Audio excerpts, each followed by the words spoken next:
Be helpful. Okay, Tim, we're good to go. Thank you, Bill. Good morning, everyone. I hope everyone's week is off to a good start. Today is Tuesday, November 11th, 2025, so happy Veterans Day. I'd like to welcome you to the SCORE webinar on how to build brand messaging that speaks to both your customers' needs and your own unique strengths. Before we start, thank you for taking the time today to explore what is often an underused advantage for small businesses.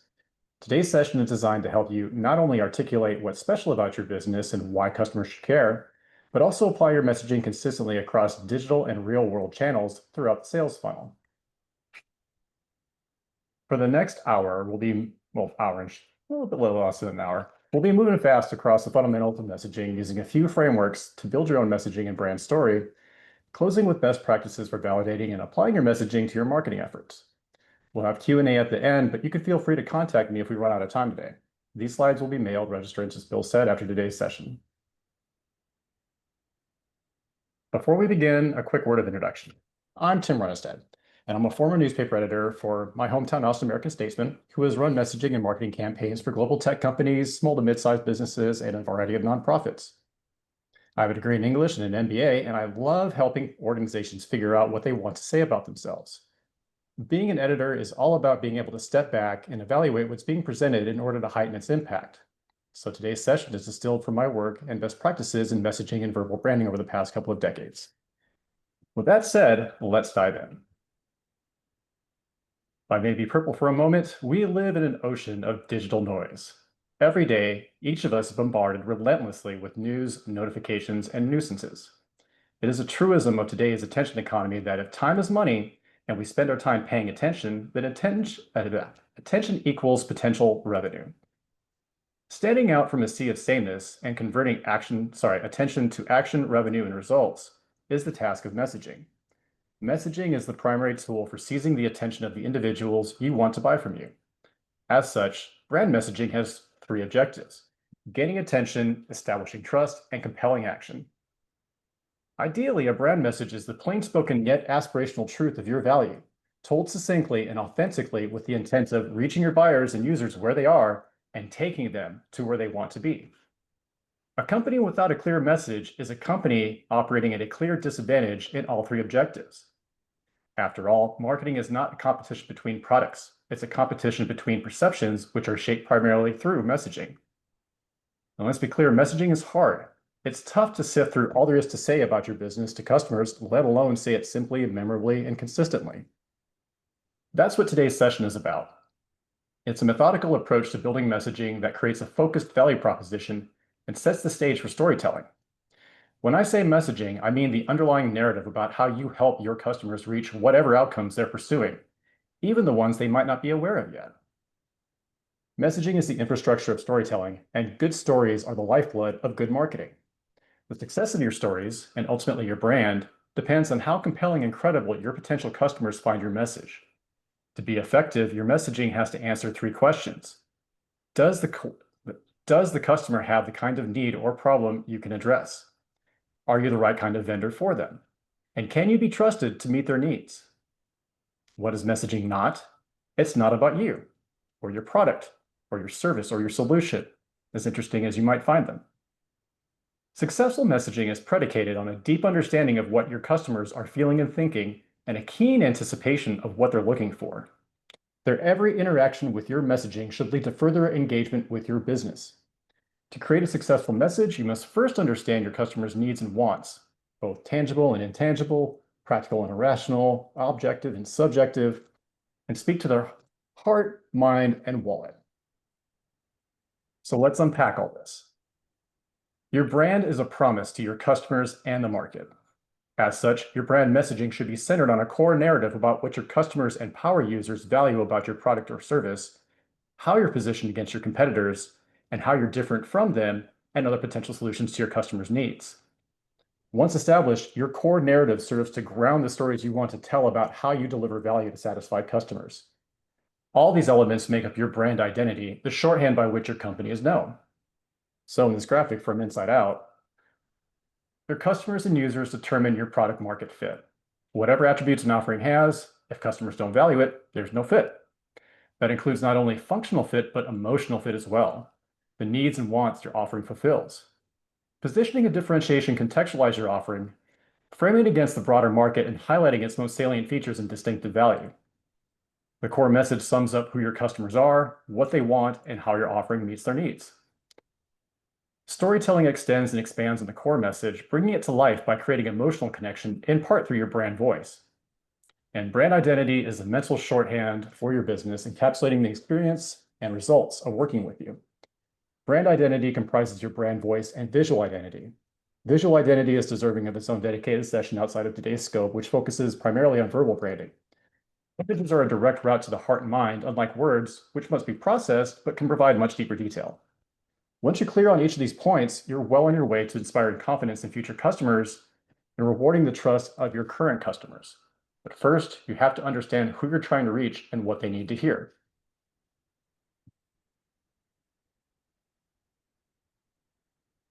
Now, this is a fun slide. Your customer is at the center of everything you do. That should include your messaging, which is as much psychology as strategy. People prefer to do business with people they know, like, trust, and value. Research shows that the people buy more frequently, and stay longer with companies they believe are trustworthy. Seems pretty obvious. A good brand story gives life to that belief. Story is what compels a customer, not the product or service itself, and certainly not a dry discussion of facts and features. To get the most from your marketing efforts, you must step into your customer's shoes. You have to see your offering from their perspective, in the context of their needs, their wants, their figures, and their preferences. You have to know why they choose the brands they do. But your customer base isn't a monolith. Everyone is unique, and our wants, needs, and fears change all the time.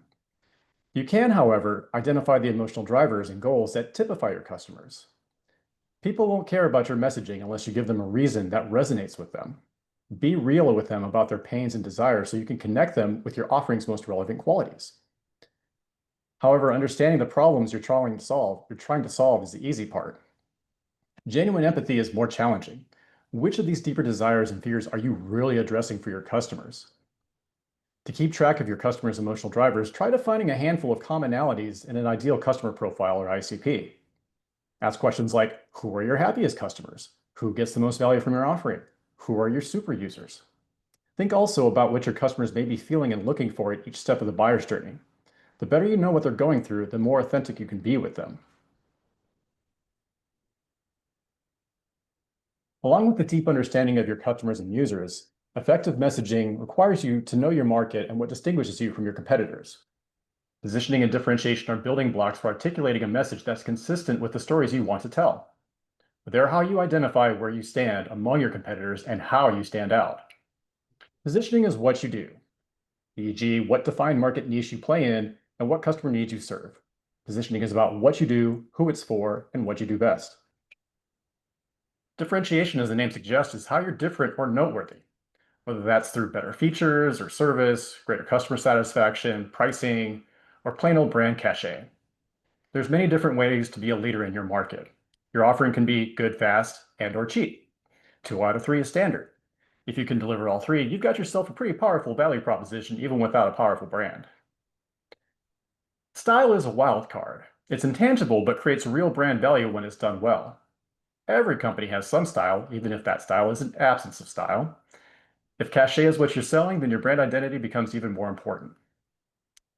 Just like people, each company is unique in a different way. No matter how mundane you might think your business is, there's something special about what you do or how you do it. Your differentiation may be marginal, but you have a unique value you can stand for, and you can connect to your offering's best qualities.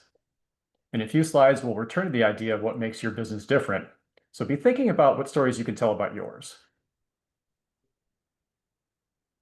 Once you're clear about who your offering is for, why they should want it, who you're competing against, and why you're different, you can tie all these points together in a value proposition. A value proposition defines what your business is about, serving as a central organizing statement that outlines your company strategy. The hardest part about messaging is deciding what to leave out. Editing is hard because it usually means discarding work that took a lot of energy and attention to create. A solid value proposition saves you time because you don't have to continually recreate the wheel when talking about your company. A B2B messaging strategist named Emma Stratton has a way to tighten this further with what she calls a VBF framework for a value benefit feature. State the primary value for customers, follow with benefits related to that value, and support with features that lead to those benefits. A value proposition can be condensed further into a 6-word brand promise, which gets right to the heart of what you do. There's nothing like a strict word count to focus your attention on the absolute essence of your business. The brand promise need not be a complete sentence, though you can always default to a "we help blank" construct. You can also test your brand promise with what's known as a barbecue test. If you were at a backyard barbecue describing your business, would your brand promise get the job done? Or would it leave folks scratching their heads? Authenticity means sounding like a real human being. So if your language is stilted, try using more conversational language and rooting out jargon. A final note, the exclamation point on your messaging is the tagline. At its best, the tagline distills the brand promise into a few words that crystallize a brand identity, like Apple or Nike or Coke or BMW. But at its worst, the tagline can be muddled or even mockable, so don't be afraid to let your brand promise do what taglines work, like Amazon, Tesla, Starbucks. They don't have taglines and they're doing okay. So let's get to today's exercise. We're going to draft a value proposition for your business. I want you to look at the template here and populate it with specific details to your business. If you're so inclined, you can feel free to take a crack at the VBF framework and your brand promise as well. You may want to continue this exercise on your own after today's session. For example, let's see what this actually looks like in real life. Let's say we're talking about a pest control business that specializes in humane trapping and non-toxic treatments. The value prop could be something like, for homeowners and property managers who need their living and working spaces pest-free, Pesky Pest Control provides effective and eco-friendly pest control services that bring complete peace of mind, unlike providers that use toxic pesticides. The VBF framework could sound like value, a healthier, safer home or commercial space. Benefits, peace of mind, long-term prevention, eco-friendly care. Features, non-toxic pesticides, ethical trapping practices, technicians trained in region-specific pest management. And the brand promise could be protecting homes, respecting life, naturally effective. Or simply, we keep your space pest-free. A brand promise isn't supposed to be a legendary tagline. It's supposed to be like a value prop in that it helps prep the launch pad for iteration and storytelling, if you will, creating the conditions for inspiration to strike. All this documentation we've discussed so far is preamble to the eureka moment when you hear something about your business that lights you up and that your salespeople and customers can vibe with, as we'll discuss in a moment. Let's check the group chat real quick. If anybody would like to share theirs. Nope, that's all right. If you're feeling shy, you can email me to discuss after the session, but for now, well, let's move on. All right, this is a fun chart too. Building your complete brand narrative can be likened to building a house. You'll often hear references to messaging houses in branding exercises like this. Your vision and your values are the foundation of your business, and the narrative of what your customers need and how you serve them act as load-bearing walls for your overarching brand promise. To mix metaphors slightly here, the messaging house corresponds to a typical marketing funnel, as you see on the right. The roof of this house constitutes your promotional copy, which we just covered. I'll have more to say about brand stories in a moment. We'll look at the questions and that stack on the left in the core narrative portion. You can see how your insights into your customers' positioning and differentiation add up to a linear narrative. The stories you tell about your customers and brand can always include any and all of these insights in this narrative arc. We haven't yet discussed the foundation of this house, which comprises what I like to call a company's operating principles. Your purpose as a business may factor into your positioning and differentiation, and your values will likely resonate with customers. But the why of a business is almost always a secondary consideration after the result you bring. You can use your why as a hook, but I recommend doing so in the context of how that translates to customer value. As customers progress through the sales funnel, the more interested they may become in your mission and vision, which can provide powerful emotional justifications for their decisions to buy from you and renew. So let's move from messaging inputs to the outputs of storytelling. Stories are how we make sense of the world. Brand messaging provides the tools for consistently telling engaging stories that make customers take notice and the next step. Now that we've built a narrative foundation, now comes the fun part, creating stories that hook your customers and make your message memorable. No matter how mundane you might think your business is, however common the needs are you're serving, there's something special about what you do. To find that something, ask yourself, what's my story worth noticing? The best brand stories promise to fulfill dreams. They don't focus on features. They use customers' desires and worries to inspire and intrigue. Nobody cares unless they feel they should, which is why emotional hooks and framing are paramount. Beyond the emotional hooks, there are a variety of time-honored storytelling tactics that can add verve to your narrative. Even a boring story can stand out if it's fit for a serious topic or if it positions its business as being self-aware. In and of themselves, these hooks aren't a mystery. The challenge lies in identifying what sets your business apart and connecting it to the appropriate hooks. Harking to the concept of differentiation, you can play with your differentiators to build a story that parlays your standout strengths into a memorable hook. Now that you've got a value prop you can work with, how do you turn it into a great brand story? A brand story can take many forms, and there are as many unique stories as there are unique offerings. However, you can use a central brand story as a core to wrap different stories around as your customers find their way through the funnel. You may have heard of the hero's journey or even a story brand framework. The basic idea is a one-size-fits-all narrative arc that, much like the messaging house, fits all the pieces of a brand story together into a coherent storyline. That line goes like this. You start with a hook that snares the customer's attention. Then introduce a relevant change in the customer's world, big or small, doesn't matter, that raises the stakes and creates a sense of urgency. Big stakes, small stakes, what matters is that it's important to the customer. That's followed by a villain or a set of obstacles that loom over the customer, who is a scrappy underdog in almost every telling. You're leading up to a vision of the promised land of sweet, sweet success. And only then do you introduce the benefits and features of your offering that can help defeat those obstacles and make that success possible. You conclude with evidence that you can, in fact, make the story come true and that you can serve as a trusted advisor for future adventures. Yeah. This framework is flexible, allowing you to adapt as new developments arise or juggle these elements to map to your customer journey. We'll discuss step number 6, the evidence you offer as trust signals, in a few slides. One last note about storytelling. Be yourself. Be sensible, but don't be timid, unless timidity is your brand voice. Tell your own story.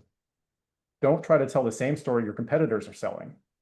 While you don't want to disparage your competition directly, it's bad vibes and bad juju and all that, you can tell a story that appeals to their disaffected customers or emphasizes the attributes you have that stand in direct contrast. The bottom line is that your company's story is yours alone to tell. So let's talk about how to ensure it's told well. Brand voice is another fun part of messaging. You can decide how you want your voice as a company to sound, like whoever or whatever you think best evokes your company's attitude and image.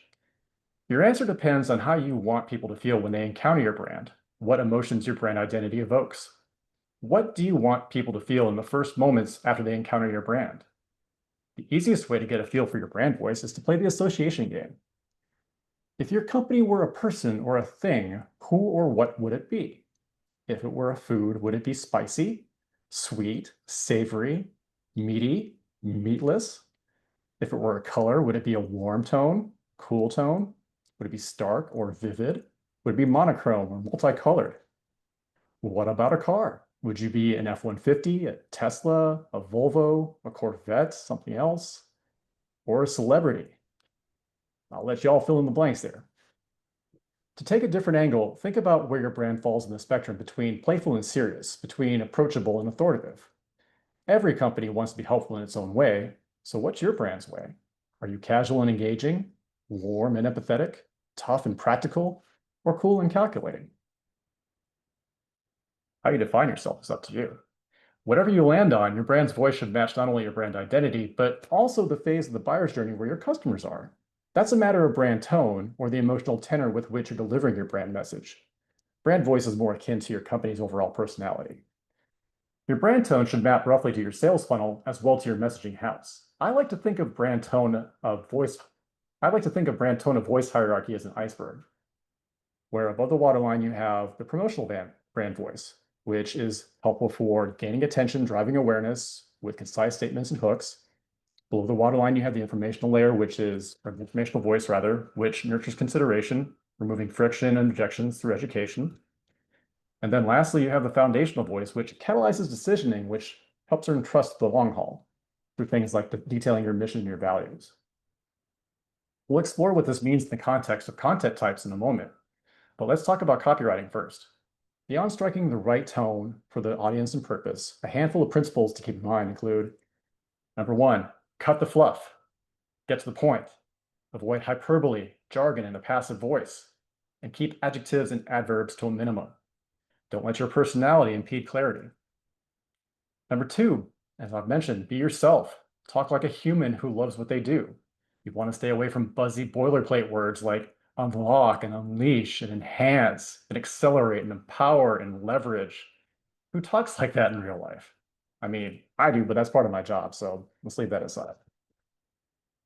Number three, ride the storytelling wave. You're trying to make something happen for your customers. Likewise, your message should pull them in and push them forward. Tension creates interest. Cliché is not your friend unless you put a twist on it. Give a nudge toward action, because the point of marketing is to make a sale. It bears repeating, the purpose of messaging is to gain attention and convert it to action and revenue. Lastly, underlying all this is basic communications etiquette. Talk to people. Don't talk at them or down to them. Simple as that. Now, you don't want to do all this work only to confuse the story that you think is a winning message for one that actually is. There's nobody better to tell you the difference than your customers and salespeople.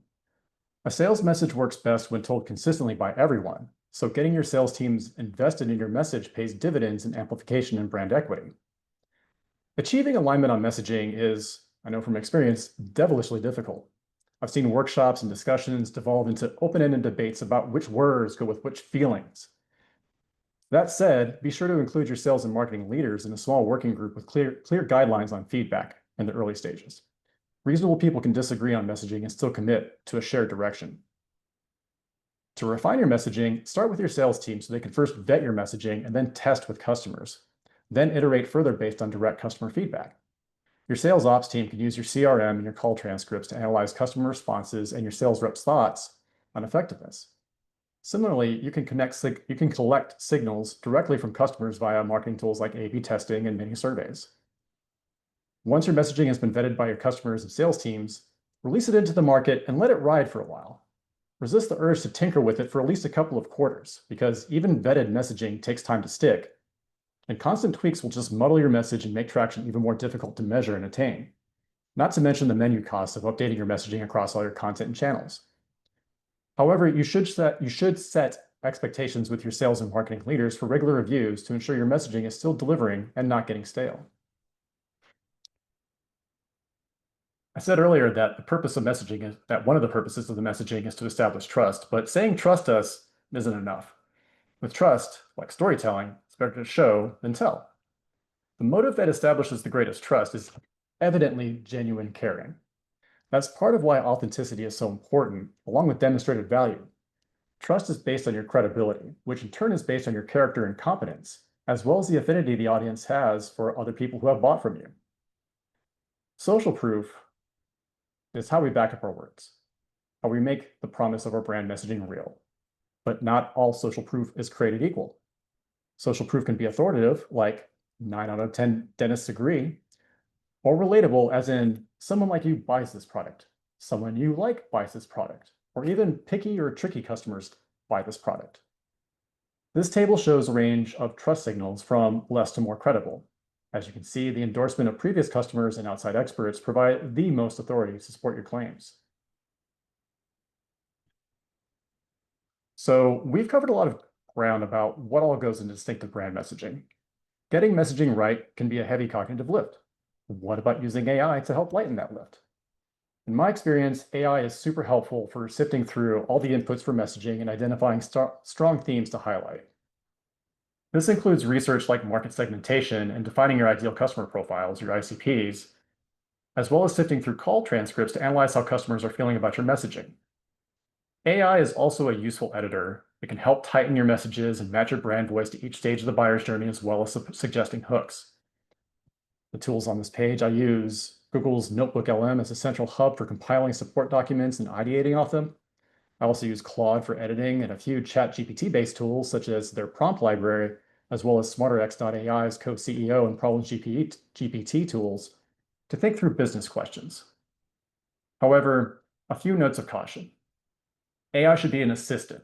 It's not a replacement for thinking hard and going deep on what you want your brand to represent. AI content can be flawless, but it can also be perfectly boring. If you outsource your voice to AI, you'll sound like a highly polished and utterly forgettable mashup of your competitors. Also, as you may have heard, AI has a tendency to make things up to please you when you can't find an answer. So you should always double check whatever outputs it gives you, particularly when you're researching content for trust signals and competitive intelligence.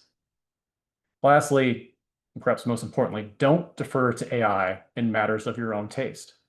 AI is great at noticing details, picking up themes, making suggestions, and outlining pros and cons at a high level, but it's not great at holding an opinion. You are the best judge of whether AI outputs will connect with your customers or whether they'll just come off sounding artificial. As a former collaborator of mine says, AI makes good content better, bad content worse, and mediocre content faster. Speaking of content, let's get tactical. How do you put all this messaging and storytelling to work supporting your outbound marketing and lead gen? However brilliant your messaging is, success comes only with repeating your message over and over again through content marketing until it sticks. Whether you're buying ads for exposure, building an organic audience, or just relying on word of mouth, the content you create with your messaging should match where your buyers are in the sales funnel. Building awareness and converting prospects to customers takes significant lead time. Your messaging, content, and CTAs should be mapped to your buyer's journey. To build awareness, use high-level promotional messaging with content assets like short videos to the appropriate channels like social and ads. To accelerate engagement, use informational messaging to speak to specific benefits and outcomes through content such as blogs and webinars. And to foster a lasting relationship with your customers, share content that highlights your values and company stories, such as customer success stories and community updates. One more note about the marketing funnel. The traditional funnel, the upside-down triangle that you see here, is inverting. As top of the funnel content, traditionally top of the funnel content, such as search and definitional articles, is being more thoroughly covered by competitors, competition, and AI chatbots. There's something called GEO now for generative engine optimization, which is kind of like the new SEO. The more chatbots access the content that's already on the web to generate answers in response to user queries, the less need there is for you to produce that same kind of content. More customers do the research online before ever engaging with a salesperson, as you might know. So you might get more bang for your marketing buck by shifting your focus to the content for the mid to late stages of the sales cycle, which has the upside of allowing you to tell a more detailed story about your value and values. In any case, your content marketing strategy should align with your messaging. This means creating content that adds value to your customers' lives while reinforcing your brand narrative. And to be clear, you should apply your messaging consistently across all your marketing channels, not just digital. Your flyers, billboard ads, TV ads, even your business cards and swag should all convey the same core message. So there you have it, the elements of value-creating brand messaging. If you remember just 3 things from this presentation, keep these in mind. Know your customer. There's no substitute for deep familiarity with your customer's pains and desires. You can't delegate understanding or empathy here. Number 2, know yourself. But don't make the story about yourself. Tell a story your customers need to hear. Be real, be unique, be consistent, and talk like an actual person. An aura of authenticity is hugely valuable and hard to fake. Lastly, share your proof. Social proof earns trust.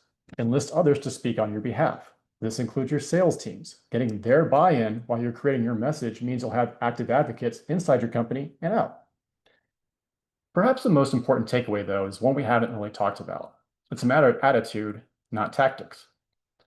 When you're thinking about what makes your business different, give yourself permission to be freely creative without penalizing yourself for ideas that don't make the grade. You're doing something you're not trained to do, which ought to free you from the need to protect your reputation or your ego.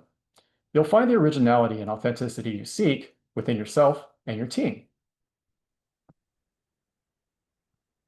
So that's it for today's session. If you'd like to learn more, here are a few messaging-specific resources that have informed my own thinking. And of course, SCORE also has a wealth of marketing resources for small businesses, including a couple of webinars cited here on using your story to create content and build your personal brand. I could recommend any number of books on writing well, but the main thing to remember is that writing is thinking. If your thoughts are sharp and clear, so too will be your brand message. And that Hey, concludes today's presentation. very Yes, good, Bill. Tim. So there are Thank you. some, I don't see any questions in Q&A, but there are some questions and examples and comments in chat. If you want All to take a right. look at those, maybe you can Holy address moly. what's there. Yeah, there's a bunch of them in here. Where do I want to start?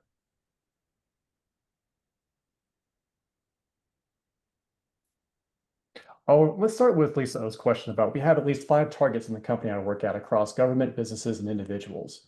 What do we list in the value prop? That's actually a topic for a different presentation because that speaks more to portfolio marketing, which is something I have experience with the large technology companies I've worked with. The thing about working with multiple audiences is that you have to segment your messaging for each audience. So you'll wind up with several different value propositions. The thing is that you want to make those value propositions consistent with what your company does at a higher level, right? So it's almost an extension of the value benefits features framework, where you have an overarching value proposition and then you have audience specific value propositions for each of your distinct audiences, right? Those don't necessarily have to agree with each other, but they should all be aligned to that overarching value proposition, if that makes sense. Let's see here. Other questions here.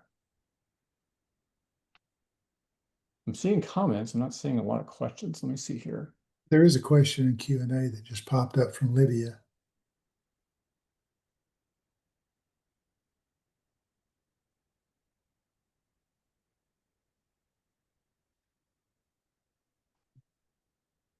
Lydia. I'm not seeing Lydia here.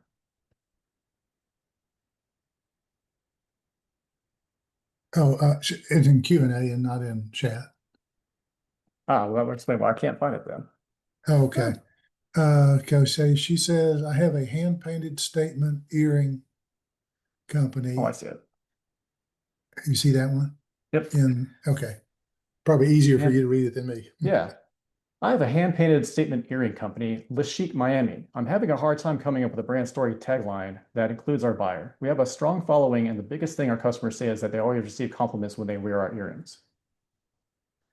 Well, Lydia, that's something where you can actually speak to the emotional drivers of why people buy your jewelry, right? It's not necessarily because it makes it look good, even though that's a huge part of it. It's also because it allows them, let me back up to that slide. It gives them, it flatters their ego and it gives them a sense of social status, right? That's something you can definitely play up here. Yeah, it's this guy here. There we go. Emotional hooks, social standing and ego, right? Safety and belonging. When you wear something that flatters you, you wear it in the hopes of being seen. You know, I don't want to get too deep into psychology here, but you can understand how that would provide emotional value to somebody buying those earrings. That's what I would play up. That might be something that you check out your competitors too to see how many of them are really talking about the number of compliments that their buyers get when they wear their products, right? Um, just going off the top of my head, that's how I probably take a first pass at a distinctive value prop there. I think market research is really important there. And I've mentioned that several times throughout this presentation. Understanding what your competitors are doing is helpful, not because you want to repeat what they're doing or emulate what they're doing, but you want to find the spaces where they're not playing with their messaging, right? Okay. And then under chat, Cindy Oh, yeah. has, Okay. has one over Finding it there. hard to create a website and offerings because of the uniqueness of the gifts. I do offer generic gifts like wine gift baskets and self-care gifts, but I find it hard to market. What are your suggestions? Um,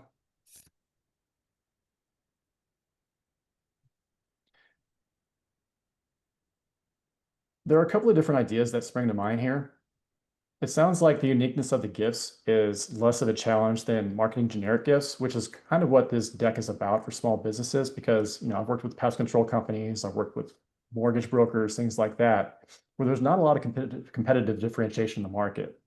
This is where really knowing your business and knowing your customers to understand what you do differently that resonates with them can be a real gold mine in terms of providing differentiators for you. In the case of a wine gift basket and self-care gifts that are fairly like undifferentiated in your markets, that's something where you can speak to the value of your company to be able to take care of any occasion. Because I imagine that, if your business is like a typical business, your customer acquisition costs, they typically are much higher than it is to retain a past customer. So you want your current customers to be thinking of you for future events, even if they're not related to the events for which they sought out your business, right?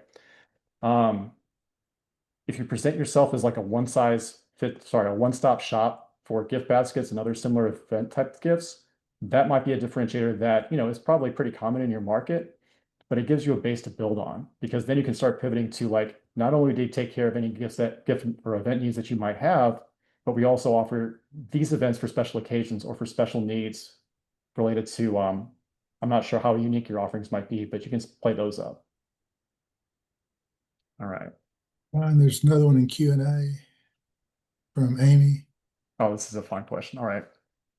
Hi, I have no idea where to start. I've been in this business for 15 years. It's really become part of who I am. And I can't get a perspective from outside of that. I do balloon decor for events, and I'm trying to target more corporate clients and mitzvahs event planners. There are a million new players in the market, and I have no idea how to stand out. I do consistently reach out to past clients, but there's a lot of movement with buyers in the industries. All right. It sounds like you have a really good grasp of who your customers are, who you want to be, and who you're targeting. This kind of goes to the gift basket question as well. You don't have to be for everybody. If you have a really strong sense of who you're best for, who benefits most from your services, that's where you can begin to tweak and tailor and target your messaging.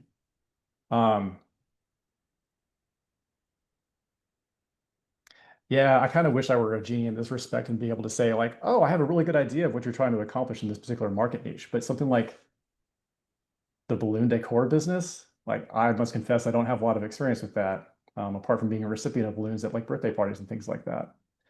That being said, you can look at the cost pressures that your clients may be facing right now and focus that as part of your value proposition, right? Because again, it's not just about the economic ROI or value that you're providing to your customers, it's also about the emotional satisfaction you're providing them. So if, for example, my wife, she works in corporate events for Dell, and she works with really large enterprise clients who have seen the same types of events a million times over. And so my wife has a background in restaurant service, which comes in really handy in technology marketing because, as she puts it, everything is just sales with a different menu, right? The point of that anecdote is to say, when you're looking for something to differentiate yourself, you look at what your customers are really feeling, right? And then give them something new. Like that's where the hard work of messaging comes in. It's like, it's not necessarily describing what your business does. Like those are table stakes, and that's what this presentation has been about. The real value you can create for yourself is understanding how you're different, how you can really speak to deep needs that they're having in a way that nobody else is really speaking to right now. Oh, looks like one of the comments in the Q&A just disappeared. Yeah, so balloon decor can be super costly.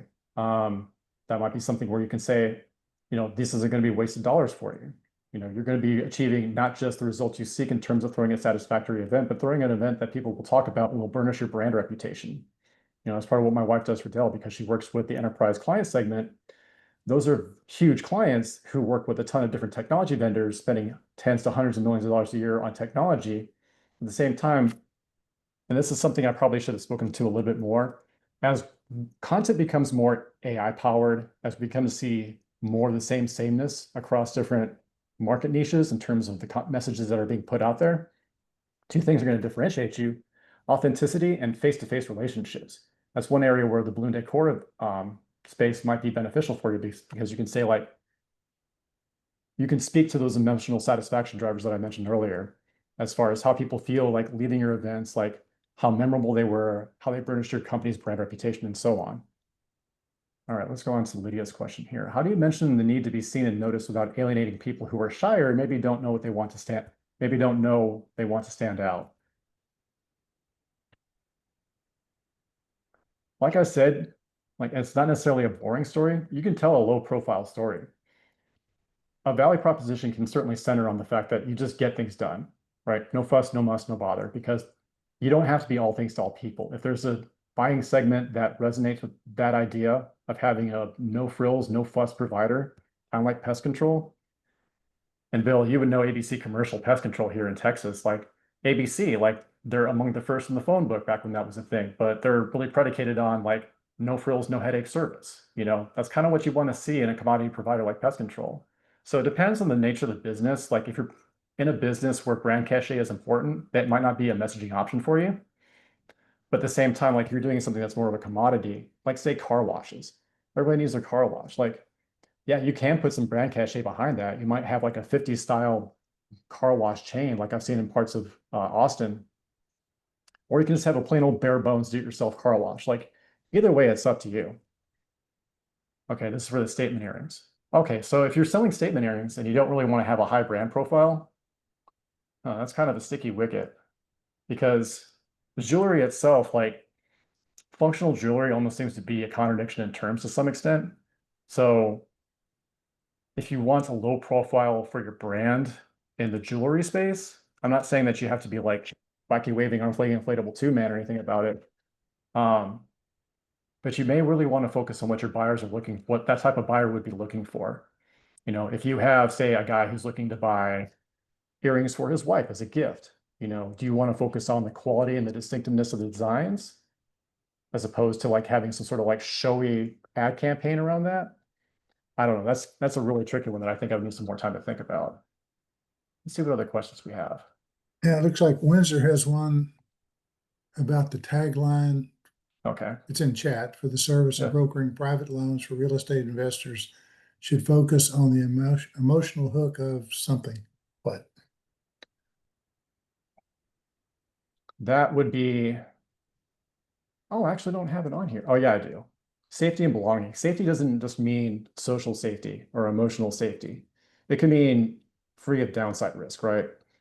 Um, we're in a risk-off economic environment right now, and we probably will be for the foreseeable future. With brokering private loans for real estate investors, you want to eliminate unexpected risks as much as possible. You want to make sure you're minimizing counterparty risk as well, that you're ensuring that you're positioning yourself as a trustworthy, as a honest broker, as a trustworthy dealer, no pun intended. Um, Beyond that, how you differentiate yourself, like that could be a matter of branding, where you just like speak to fun or quirky aspects of your business or of your founding team. Um, it could be something along the lines of really knowing your business in a way that perhaps is unique among your competition. Like if you have some exceptional uh, industry domain expertise, you could also use a storytelling hook like unexpected framing, for instance. I'm not sure what that would look like in the mortgage brokerage business, but yeah, like you can either lean into something that is a rock solid type of message, like lowering risk or trustworthy relations, or you can try to differentiate yourself by being a fun company to work with, right? That kind of goes to the face-to-face interaction piece of what I was saying about balloon decor.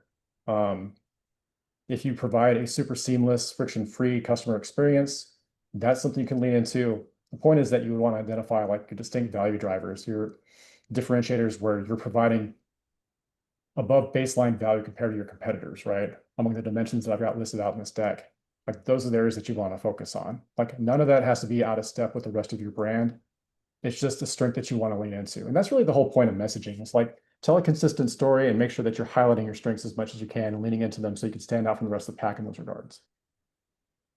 What are my thoughts on taglines, Cindy? Um, like I said, they're a nice to have. When we think of taglines, we tend to think of things like just do it, or think different, or the ultimate driving machine, things that really crystallize a brand identity in just a few words. But frankly, like I said, those are nice to have because they're kind of lightning in a bottle. Taglines are great if you have something that's an obvious home run, but if you squint at it and just like, I don't think that really reflects our brand or that like leaves a lot of confusion.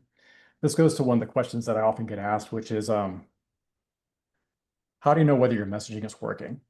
Let me see here real quick. So the best indication that you can have that your taglines are working for you are when people repeat them back to you. Once you've like let that messaging get some traction in the market, let it run for a while. That being said, if you have an effective brand promise, and again, a brand promise is basically your value proposition expressed in 6 words or fewer.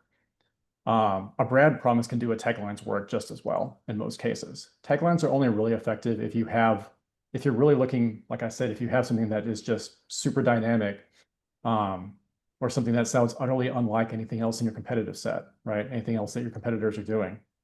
Apart from that, like, I don't know, like I've seen a lot of taglines get forced. And like I said, like it can often have the opposite intended effect where it just kind of like, makes your brand kind of risible or forgettable or just kind of muddles your message. So, I can kind of take them or leave them. I take them if they're great, but most of the time I just leave them. I'd rather have a good brand promise than like try to break my brain thinking of a great tagline. Oh, that's the question. How do you know when your messaging isn't resonating? So that's the thing about messaging is that quantitatively speaking, it's really difficult to measure impact or causality in terms of your lead pipeline. I look for a lot of anecdotal and qualitative signals. When I know it's not working is when the sales teams are still continuing to freelance their messaging, right? This is why it's important to have sales leadership buy-in in the early stages of developing your messaging, right? Because if sales leadership has ownership of the finished product, or at least the product that's being field tested, sales teams, they'll be leaning on their sales reps more to stick to that messaging.